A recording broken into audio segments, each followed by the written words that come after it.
I'm Poppy, and this is Sadie. This is my self-converted long wheelbase Sprinter.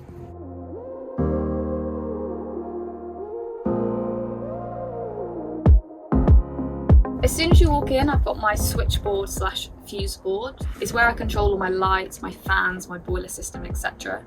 So I can either switch them off directly by the battery or on this board. If I switch them off by either of them, then none of these sockets or anything will work. So that's my main panel basically. Sadie is a Mercedes long wheelbase Sprinter, the 2015 model. I found vanlife actually on Instagram and completely fell in love with the idea of it. I have grown up sailing and living in small spaces, and my job actually is working on boats. So I'm very used to this kind of like small way of living. And yeah, I just kind of fell in love with the idea of van life in general.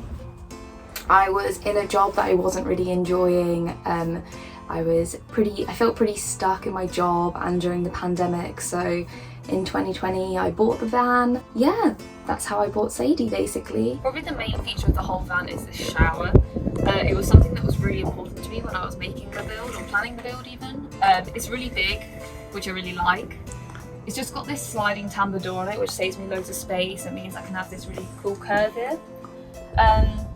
It's connected to my underslung tanks, which are freshwater, and my wastewater, so I don't have to worry about any of that. And it's also connected to my Truma boiler system, which is in the garage. It's really simple to use. We did these kind of fake plastic tiles in them, which are really lightweight but look really cool and give it a nice finish without actually having the tiles themselves. And then I just have like a portaloo, which I put this waterproof cover on when I'm showering, or if I'm in the van on my own, I just take it out of the shower.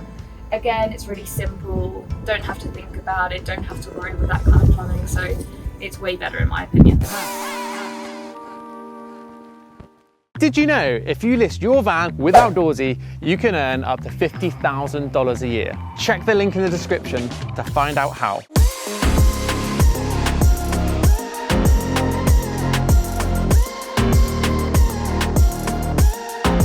Another really important thing to me when I was planning the van was to have a really large galley slash kitchen space. Originally I had designed this to have a wardrobe in it, but I decided to scrap that to have this worktop, and it actually worked really well. We loved cooking in the summer in Croatia, and just that extra little bit of space really helps. We decided to have a hob and oven. This is a Thetford XXX oven. It's 3 hobs, a grill, and the normal oven space, and we used it loads. It was really helpful, especially when it's a bit colder here in England. You don't really want to sit outside and barbecue as much, so used it loads. It's just connected to the gas bottle, which is in the garage. So again, really easy, don't have to think about it.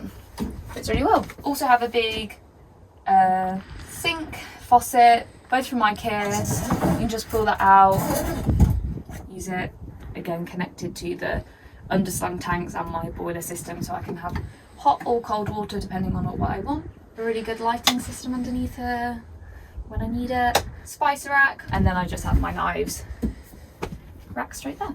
Above the kitchen I've got a max air fan which sucks air in or out depending on what I want it, and the control for that is just always kept here, so it's really easy. It's great in the summers when it gets hot in the van, but also when I'm showering or cooking and it gets a little bit steamy in here. This is my Truma water and air heater control panel, so from here I can decide to set the temperature of the van to what I'd like it to be, whether I want the water heating, and whether I'm going to get that from my gas bottle or whether I'm hooked up to electric, so I can switch between the two, which is really helpful. I've got tons of storage in the van for food, all my cutlery and plates and things, etc. An absolute excess amount of storage, but I find it really good, and it makes it just so much more comfortable to live in. This is where I keep all my pots and pans, and the rest is all just food and cleaning and things that aren't so interesting. My favourite bit of the van, however, is my secret little wine cupboard though, so I can stash all the wine in there and hide it away. Underneath the bed is where I decided to put the fridge. It backs up into the garage, so it takes up very little space in my living area. Originally I was going to have it underneath the sink, but I just needed as much storage as I could, so this actually worked really well. It meant I could get a much bigger fridge as well. It's an 80 litre fridge. and it has a little freezer compartment that works really well and provides us ice, and yeah, it's really efficient. We had no problems it running just over the solar, and yeah, really good little piece of kit. I'm sat on the dinette. Under both these stools there is storage, which in the summer we've mainly used for our clothes storage. This table itself is on a lug and leg system, which means we can twist it, lower it, heighten it, turn it around. We do also have it in a system which means that this can be lowered onto these little beams here. This cushion behind me can lay down, and then we could have a little child's bed or a sofa. We didn't end up using it as much as I thought I would use it. We just kind of found it quite comfy how it was, and we much rather sitting outside than inside if we can. Although this is great for the colder nights and cozying up. I've got a big window next to the dinette, which makes the whole place feel a lot more open and airy and not so small and compact like you're living in a van. This little thing here is part of my security system. It's through a company called Outsmart the Thief. They basically track and monitor the van. When I set the alarm, if this monitors any motion or movement of the van, it will set it off and I will get a text or a call from the company. On my phone I have a little app and I can track the van, but I can also immobilise it if somebody's taking it but they're not meant to be. So it's a bit of peace of mind, especially when you have a lot of your stuff in the van and when I'm travelling on my own sometimes. I decided to go with a fixed bed because I didn't really like the idea of making my bed every day and every night. I'm really happy that I went with that. It worked really well for us. The positive of going with that long wheelbase Sprinter for me was so I could have this fixed bed as well as the shower. I think if I wasn't to have the shower, this would have to be a dinette conversion. We got storage in these overhead lockers, which again we just kind of usually use for clothes. Little reading lamps on both sides, and I also have a plug and a little cubby hole to charge my phones and iPads and keep my book and things at night. Above my head I have another skylight which I can block off when I'm sleeping, let some air flow through, or have the mosquito net, which again was a really good little feature I put in there, which I'm really happy about. The bed, if I were to do it again, I would probably try and do it lengthways if I could. It is a little short when there is me and my boyfriend sleeping in here. We usually end up having to sleep a bit diagonally, but when I'm on my own it's perfect, it's absolutely fine. And again, it did allow me that extra space, so I don't regret it. It's just maybe if I was to do another one, that's something that I might change. In the ceiling over the bed, I installed a fibre optic light system where we drilled tiny little holes and put little fibre optics through them, so when I'm in bed or when it's dark I can turn them on and they twinkle at night. And it took a bit of extra time, probably 2 more days on the build, but I love it. It's a talking point. 100% I'd do it again. And the little control box for that is just in this locker here. In the garage is mainly where I've stored all the appliances for the back of the fridge. This is the Truma combi heater and my water pump, and then the gas bottle is also stored just over there. I found that it was really helpful to keep everything contained in the garage, so if I needed to fix anything it was easy to get to.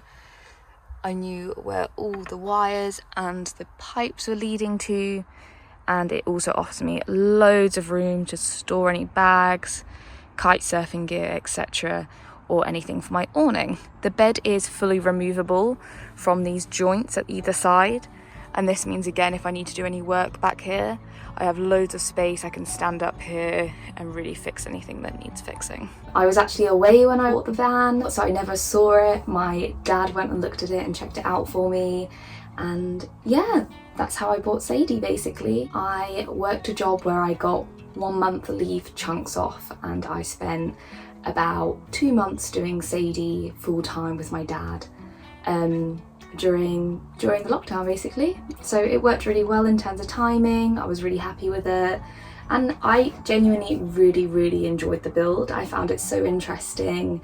It was kind of all the bits of my job that I liked already, and I brought it over here. In terms of the skill set, I had like very basic carpentry knowledge. I understood the design that I wanted and I was kind of good at that side of it, but in terms of actually building, it was a massive learning process for me. My dad is a boat surveyor / boat builder, so he has done lots of projects like this before, but on boats rather than vans, so I think he really enjoyed it too. It helped us both adapt to a van, and obviously the weight was a real issue and just trying to keep that low, and that was always ticking in the back of our mind as we were doing it. But it was genuinely really good fun. I loved doing it. I really want to build a new one. Sadie was basically an escape plan for me, and it worked great. Me and my boyfriend went away in the summer for 2.5 months, and we travelled all of Croatia, got the ferry over to Italy, and then all the way through Italy, and then through Germany and up to Belgium, and basically started the trip and finished the trip in Belgium, and it was amazing. I loved every second of it. The van was perfect for it. We found there was enough space for the two of us. We weren't kind of treading on each other's toes too much, and the shower in the van made such a difference. It's one of the best things I decided to put in the van, and I'm so grateful that happy that I ended up doing it, because during COVID so many of the campsites, the facilities were shut down, and it just gave us that peace of mind when we were wild camping and not in campsites, that we always had that option to shower, and I think it's good. It just made us worry a lot less about what we had. I decided to have like quite big water tanks. I've got a 74 litre freshwater, 54 litre wastewater underslung tank, so again we didn't really have to worry about water as we were going along. We just kind of filled it up as and when we could find it, but it was never really an issue, so we were really lucky. My one tip for van lifers would be pack as little as possible. I ended up packing so much more stuff than I ever needed for our trip away, and the van is a small space, and the less things the easier. We ended up sending a load of stuff home just because it was taking up so much room, and yeah, the more space the better. My overall design for the van was just to keep it as simple as possible. I really liked all these vans that I'd seen on Instagram, but some of them were just so complicated and a bit too bitty with all the stuff, and I just knew that if I didn't have simple lines and spaces in the van, I would just end up getting frustrated the longer that I stayed here. So the main thing that I wanted was beautiful wood. I had a Siberian larch on the ceiling and all my trims and everything, and it's beautiful, and the colours only got nicer as it's been in the van. It was on the heavier side, but I love it, and it makes the van seem really warm compared to the grey of the laminate that I've put everywhere else. The whole van in itself feels really light and airy. I managed to get lots of windows in here. That was another thing that was really important to me. So I've got 2 rear windows, a sliding door window, and the window next to me over the dinette. It's just really good when you're cooped inside to have as much room as possible. For light to come in. A lot of vans can feel really small, and that's exactly what I didn't want, especially because I'm studying at the moment, and I knew I was going to be sat at this desk a lot and working and finishing my degree, so having lots of windows and light was really important. Yeah, I decided to go orange on the insides of everything because I love the colour, and I wanted one simple colour to run through the whole van. I went for this kind of burnt orange colour, and I'm really happy with it. It's really bold. I don't think people always see it when they first see the van. When they walk in, they just see a lot of the grey and the white and the wood. And then, yeah, like my bed sheets and all the insides, and I got a bit obsessed. I got all the towels and everything. But yeah, again, it's just really simple design. I think quite well done, and it's just quite eye-catching. If there is one bit of advice that I would like to offer anybody thinking about getting into van life, is to do your research. It's so much more difficult building a van than you ever think. So know what you're getting into, but also know that it's totally possible. Anyone can do it as long as you do your reading before, really know what you're getting into, and you have the time to do it. It takes a lot of time. I did it in 2 months full time, but if I was doing it part time, it would have taken me a lot longer. But yeah, I'd say go for it. It's the best thing I did. It's really given me a great opportunity to leave my job, go travel, have a bit of security in my own place, and yeah, I'm super happy with it. I hope you enjoyed that video. If you hadn't noticed, we do sell an ebook for how to convert a van.